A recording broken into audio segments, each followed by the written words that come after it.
what's good, y'all? Welcome to my review for the 7th episode of JoJo's Bizarre Adventure, Stone Ocean. Another fantastic episode. We learn more about the CDs and how they work.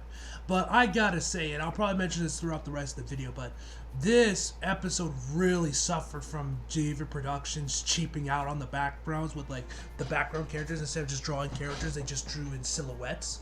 Which I mentioned this before in the first episode, and then obviously this has been a theme throughout the rest of the series. But like this episode, it was like really exposed. It really became a problem, at least for me, for my enjoyment. I'm just like, I don't know why David Productions did this, but whatever. Anyway, guys, let's just jump right into the actual episode. So we start this episode off. We got the kid. I swear, I've slipped on his name. I'm sorry. I've slipped on the kid's name. Where he hands Jolene McQueen's CD, and we find out that actually McQueen was technically dead, but not really, because once you put the CD back into him, he was fine. As he was regenerated like nothing happened. So he didn't technically die from the electric shock, or I guess he kind of did, but then was revived when the CD was put back into him. It's weird.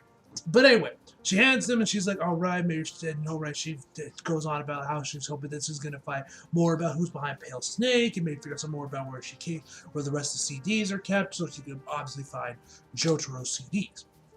So then, after that, we are now at night. We're in like this like warehouse or whatever. This little fucking I forget what those buildings you call there, like by swamps or whatever. Huts. I don't know what you call them. But anyway, we see this alligator, or maybe it's a crocodile. I can't tell the fucking difference between those fucking things. Anyway, between those, like kind of like we're just chilling, you know, swimming across the ocean. It's nighttime. This part of the episode was very horror themed, which I like because you guys know I love me my horror.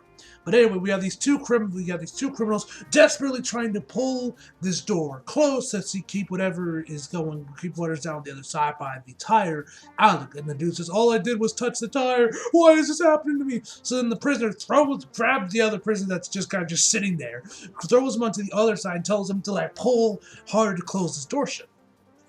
Eventually, the second prisoner does indeed help him, but then, out of nowhere, we see these two arms with blood spewed everywhere, completely cut off, and dude's like, dude, those are my arms! And he's like, I know, the one that wasn't pulling hard enough was me. Then we see like this gooey creature go in there and drag him away, and the dude's like, run, save yourself before it's too late! And then we get a look at the stand. The design of the stand that's going to be, you know, the enemy for this episode, and also I was about to say next week's episode, but the next episode, because all 12 episodes came out one bunch, you know. still kind of trying to get used to that, because, you know, I'm so used to saying, oh, this week's episode is next week. Not used to doing this shit in bulk. But anyway. So he drags him away. We see the stand's design. Then he gets covered up in this goo, and that's where we just and we kind of just see a look at the house as we just hear they're just screaming. So then we are now outside the prison. We have a bunch of the female prisoners just lined up. Once again, David Productions cheaps out in the backgrounds. It has a lot of the characters being silhouettes. And I mentioned this in the start of the video, but like, it really became a very distracting problem later on in the episode, which we'll talk more, which I'll save and kind of discuss more later in the episode. But I gotta ask, I do not know why David Productions did this, why they cheaped out. I swear, it had to maybe something. Maybe David Productions just wanted to cut corners here because they had to do 12 episodes at once in one bulk, and maybe once the show airs on Japanese television, it gets the character models or the silhouette background characters will finally get filled in, maybe for the Blu-ray releases when they release in Japan. Don't know, because Netflix is doing this, I'm curious to see if Viz is still going to be releasing Blu-rays. I would assume so, because I know they have the master license, so that should include the Blu-rays, even if they don't have, that should include the Blu-rays for part 6 regardless. But we'll have to wait and see on that. Anyway, I'm assuming maybe then their production will fill them in, because seriously. Anyway, let's continue on. Anyway, so the guard goes on, and of course the dude has this fucking like Charlotte, you know, the alligator, you know, puppet thing, and the dude kind of explains how there's two prisoners, they went missing, and they need to find them. And so these dudes like, oh, they could have got bit by a snake or something else. And then Jolene, like the absolute savage that she is, you can definitely tell she's Jotaro's kid. Says, why didn't you say why couldn't an alligator mate them? Could have been a female one. Obviously taking shots at Charlotte. Charlotte takes massive offense with this thing and starts screaming out, I would never do such a thing. My diet is criminal free thing. Yeah! It goes on way longer than that, but I'm sorry for your ears. But yeah, like Charlotte took massive offense for that. But anyway, he tells them that they need to get volunteers to find out these prisoners. And he says now, and he mentions that this ain't the Suicide Squad. You ain't gonna get anything from this. You're not gonna get time docked off your sentence. You're supposed to just do this on a contract. So this ain't like Suicide Squad where, excuse me, where you'll get time off your sentence. Nothing like that, man. You just gotta do this and just do it out of your heart. So a bunch of people raise their hands. Now originally Hermes doesn't, or was like it was there as well, doesn't raise her hand. She just kind of just sits around looking around. But once she notices that Jolene puts her hand down, that's when she puts her hand down as well. So after Charlotte's done explaining, he said he leaves it to the guards. And that's when we find out that everyone is, of course, you can't have prisoners going out into someone outside the prison and not have some contingency to keep them from escaping. So, like the Suicide Squad, they have something in there that will explode. So they make them put on these bracelets, but for some reason they call them like a version. Don't know what that's supposed to mean. I have theories, but whatever. Or they call them invisible bars, which makes more sense. So anyway, they strap on these bracelets we did see from those two prisoners that got eaten or whatever the fuck by that stand earlier on the episode. And that's when he kind of explains, like, hey, if you try to break them, you hit them with an ASR first, they'll explode. If you try to mess with them, they'll explode. So just don't touch them. And if you're not, and if you get away from, and if you're not 15 meters, if you're 50 meters or farther from me, it'll explode. So. So then he says ultimately that there only need five volunteers, which they get. But for some reason, once again, when we see these 4 or 5 volunteers, all of them are in silhouettes minus Jolene and Hermes. Why? Like, I get it when it's like 10 characters, like it's like when we saw it earlier on the episodes where they're in a crowd of people. Then I could understand maybe David Productions cheaping out a little bit, cutting some corners and just making it easier for themselves and not fucking hand drawing every single character into a new design. I get that. But when it's 5 and it's the same 5 characters we're finishing with we're gonna be seeing and watching throughout the entire episode, come the fuck on, David Productions. Like I said, I have to assume it was either budget constraints or time constraints, just because of how many episodes JoJo Productions had to release by December, and maybe by the time it airs Japanese televisions or when the Blu-rays come out, maybe then they'll finally fill in those characters. I don't know, but it really started to annoy me. Especially when we had such few characters and David Productions was still cutting corners with the silhouettes. Jesus fucking Christ, I don't think even Ruby Season 1 was cutting this many corners and went this cheap with the background characters. And I haven't even seen Ruby, but I know Season 1 was like that and they actually had an excuse because it was a YouTube show or whatever, and they didn't have the same amount of budget that, say, David Productions most likely had, especially with Netflix backing them for Part 6. Regardless, that's going to be the last time I'm going to complain, except one other time. But like I said, the silhouette shit with the background characters really started to hurt me in this episode. The previous episode's been a thing, but I never mentioned it or whatever. I'm just like, whatever. But this episode, it really started to irk me. And like I said, I don't think David Productions has ever done this before with any of the other parts of JoJo with the background characters. So I don't know why they started doing it here. But like I said, maybe with some time constraint or something. Whatever. Anyway, enough me going off about that. So this dude gets on an ATV and basically has all 5 prisoners, which when they start running, then that's when David Production fills in all the characters and you finally see what their designs are. And we also see from the designs, one of them is going to be, I'm assuming, an important character is going to be following with Jolene and Hermes for the rest of Part 6, given the OP. But given what happens during this episode, I don't know, maybe that was a red herring by David Productions to fuck with the audience. I don't know. Like I said, I don't read the manga. Regardless of such. So this dude gets on ATV, tells him, basically has him chase them after him because, of course, you're 50 meters farther, the thing's gonna explode. So they all have to run after this guy while he's chilling on the fucking ATV. And then eventually we get back with Jolie and Hermes. They investigate the shed. And this is when Hermes starts to question her about what she's doing with the about the CDs, why she volunteered for this, and then she asked her, and Jolene asked her if she saw what was inside the CDs, the memory she saw with the McQueen guy. And she didn't really notice anything, at least from what Jolene was asking. And we found out that Jolene figures out more about how that there was a clue that could lead where the rest of the CDs are and where Pale Snake is keeping them. Where they're actually inside the tire of the tractor. I don't know why I can't speak today. The tire of the tractor that we saw earlier in the episode that prisoner accidentally touched. The rest of them are inside there, which is a pretty clever spot. Now I don't know about y'all or if I was going crazy, but it looked like throughout like that one camera angle when we first saw Pale Snake in the episode from behind his back, Pale Snake's movement looked like he was done with CGI. It looked like, I couldn't tell for certain, but it looked like he was CGI for that, for that angle. It looks like they went CGI before they went back to the hand drawn stuff. I don't know for certain because I couldn't really get a good look at it and didn't really stick out that much of CG and it was so quick. But I think they actually went CG for that route, for that one camera angle. Don't know for certain. Don't know if any of y'all thought the same way, but that's something I kind of noticed and was wondering, like, oh, did they guys go CG there for a second or something? I don't know. But regardless of such, we find out what's going on here. They keep walking. The guard mentions, hey, stop chip-chapping and keep looking. And Jolie says, oh, actually, we're going to search that house, so excuse us. And then Hermes starts to get a little sassy, like, yeah, you're the one that's chasing after you like dogs, so it looks like you were the one having fun. And then the guard, of course, takes offense to this and be like, hey, did you say something to me? And she's like, no, not at all. And so then this guard sees some shit on the ground that apparently that he could, I don't know how he could tell just by looking at it that it's alligator shit, but somehow he did, and he assumed, or maybe he didn't, or maybe he was wrong, I don't know. But assumes that the shit on the ground looks like is alligator shit. It's alligator shit. To be fair, it's Florida, so it's also not that surprising. But anyway.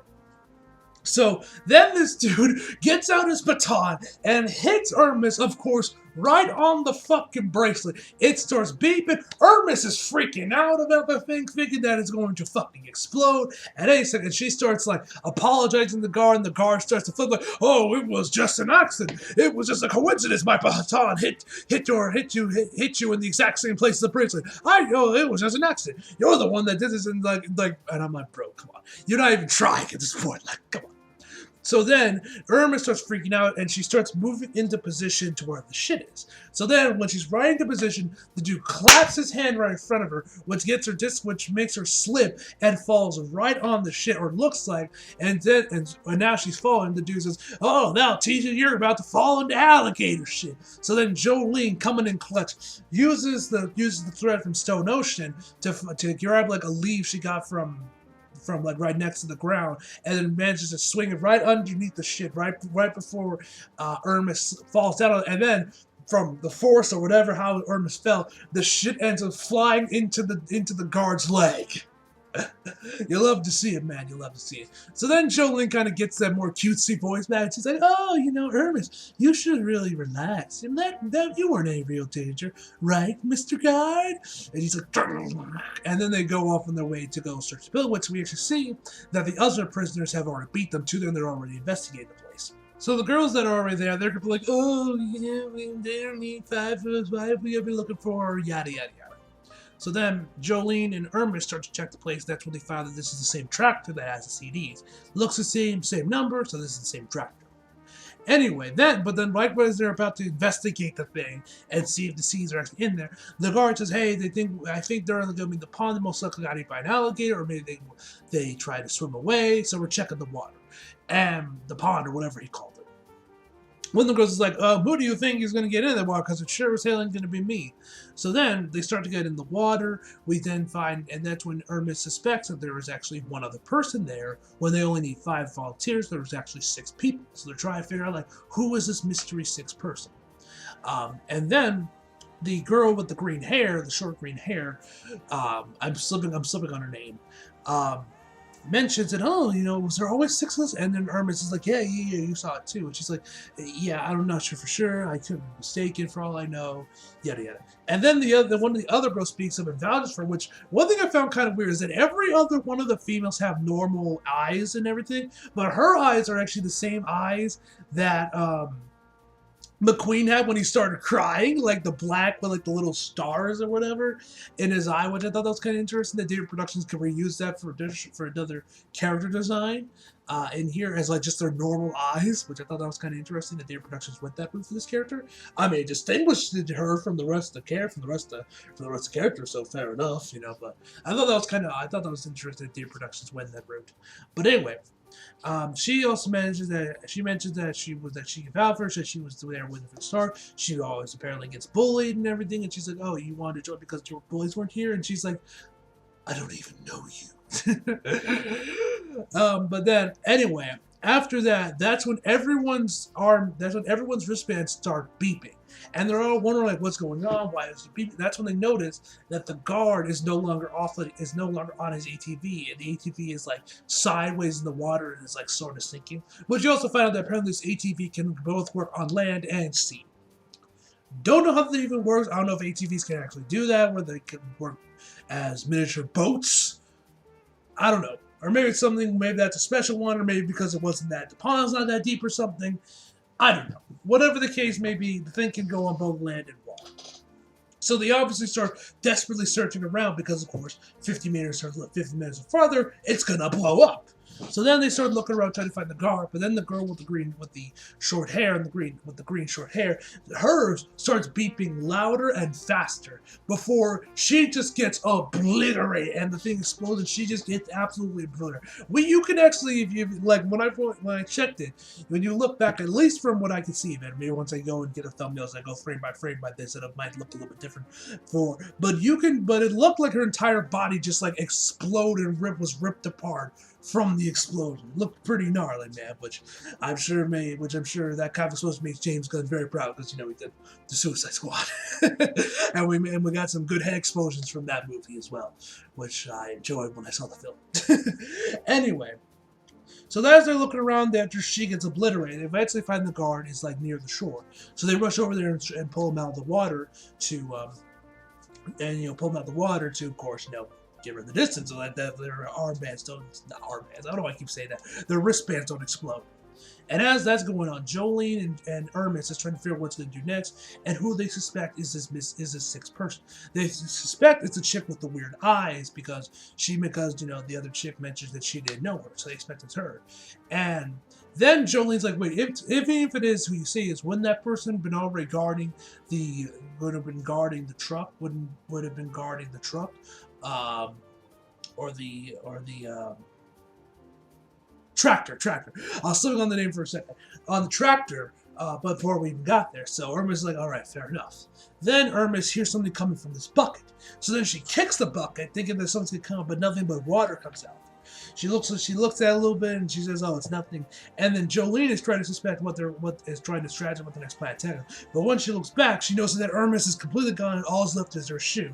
Then we go inside the water where we know the bucket is now on Hermes's head and is just flying her across the water. And that's when she notices this little creature thing looking right at her, and what she thinks is originally a demented flea, which got a lot of chuckle at me. Then the thing starts multiplying like crazy, and that's when that mushy, gooey sand thing starts to make its presence known and starts wrapping around Hermes. Hermes then grabs one of her stickers and puts it on something. I don't know what happened here. I don't know what happened here, but eventually she manages to break free along to get the bucket off her and back on land, and Jolene notices and starts rushing after, but Hermes tells her to stay back and not come after her. So then Jolene calls up Stone Ocean and creates and conjures up her threads and builds a bridge between these two trees, and she has her hand on right on top of where the bridge is. So I guess she's more threads are coming off her hands to build the bridge so she can actually walk on it. Look like, not really sure what her hand was doing in this moment, but either way, I like the still shot we got when Jolene's rushing after her. Obviously that was ripped from the manga. Looked absolutely amazing. So shout outs to Araki. But anyway. So she starts chasing after her, and then actually, this was actually pretty clever. This was some clever foreshadowing, where Hermes mentions like, "Hey, you know, if you're using that much fruit, does that mean you're losing more body mass with each step you take?" And as we learn later, as we learn a bit later on, that was exactly what Jolene was going for. So then, once Jolene starts to get closer to the stand, she fires. She conjures up Stone Ocean, and Stone Ocean goes for a punch. But the stand counters it and then punches right through Jolene right in the stomach. And then there's blood everywhere, and then that blood comes out, and we're like, oh shit. But then Jolene's like, yada yada does it, and we find out that this was an entire plan to lose body mass around her stomach so that she could grab the stand, and of course Stone Ocean just beats the ever living shit out of it. But this isn't where it's over. Now both Jolene and Hermes are now in the water, and Hermes just wants to get the fuck out. But Jolene says, "Hey, wait, don't stand up just yet." And then that's when Jolene says we have to grab the stand from below. So then they both go underwater, and Jolene uses her threads to rush her over, maybe back to where they first started, back onto shore. And as they're speeding across there, the stand is giving chase and is getting really close. Eventually, it manages to grab Jolene's leg. Or maybe it was Hermes's leg, actually. Hermes then mentioned that she managed to strap a sticker on the thing. She rips it off, and then this other arm that was copied comes back to the actual arm, breaking the arm, and that obviously breaks them free. And then they manage to get back on shore. The stand. Then they had this little face-to-face confrontation, face-to-face thing, and then the stand just kind of goes back into the water and fucks off. So that's when we learn the stand can only work in water; it can't come onto land. No, actually, if you were paying attention, and this is when the silhouette shit really pissed me off, and I'm like, oh, for fuck's sake, Stand Productions, come the fuck on. Where while Jolene is beating up the stand, you could actually see one of the characters starts to lose their balance a little bit. Now, granted, you could make the argument that Data Productions did that for this scene, for this part of the episode, to keep the mystery on who the actual, who was the stand user for the stand. You could make the argument for that, but still, with it being the silhouettes that kind of pissed me off. I'm like, Jesus Christ, Data Production, how much you cheaping out on the background here, man? Come on now, on the background characters. But to be fair, they could have done it just to keep the mystery alive on who the stand user is. So that one, I'll give them a slight pass with, but still, it's come on. Anyway, but like I said, hopefully they fix this when this airs on Japanese televisions in later this month, I think, or it airs in or when the Blu-rays come out or whatever. I'm just hoping it gets fixed because I'm tired of looking at these fucking silhouettes. Anyway, video rant over. They get to land. They meet up with the rest of the other prisoners, and that's when Hermes this is when Hermes lays down the law and tells everyone to stay away from the water, and she thinks that one of these three prisoners is the stand user, and that's basically where the episode ends. So, minus my little grievances with the background characters and the silhouettes and Data Productions cheaping out on that, or cutting corners, or maybe it was, like I said, maybe something to do with time constraints or budgetary constraints, whatever the case may be. Overall, this was still a fantastic episode. I loved it, thoroughly entertained by it, and I always enjoy watching Star Platinum / Stone Ocean / Golden Experience / Golden Wind. If you want to use the dub name for Golden Experience or Golden Experience, whatever the fuck the original stand name was for JoJo's beatdown. I always enjoy that shit, man. And yeah, I'm definitely curious to know what the next episode is going to be and where this mystery is going to end, on who is this mystery stand user. Who was the one that kind of lost their balance earlier on this episode. So that should be fun. Anyway, guys, overall, I'm going to give this episode a 9 out of 10, guys. So anyway, hope you guys enjoyed the video. Like if you did, subscribe if you're new. Follow me on Instagram and Twitter if you like. Links down in the description box below. And as always, come out for more. See you guys next time.